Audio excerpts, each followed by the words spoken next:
ازاي تتمرن تمرينه البايسبس باعلى استفاده ممكنه. اولا انا من الناس اللي دايما بفضل لما تيجي تتمرن بايسبس او كده تكون من وانت قاعد.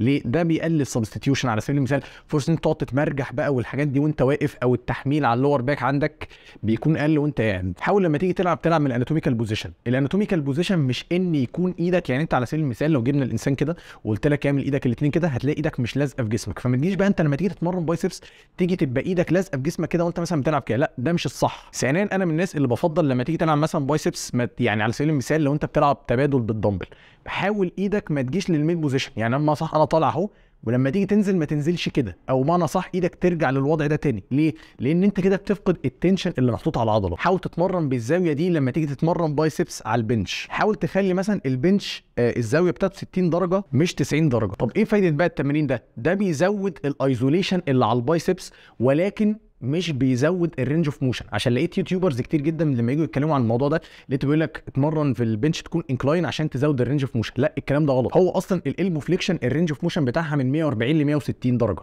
وطبعا على حسب الكتله العضليه اللي في البايسبس عندك، فبالتالي مهما انت عملت انت مش هتعرف تزودها.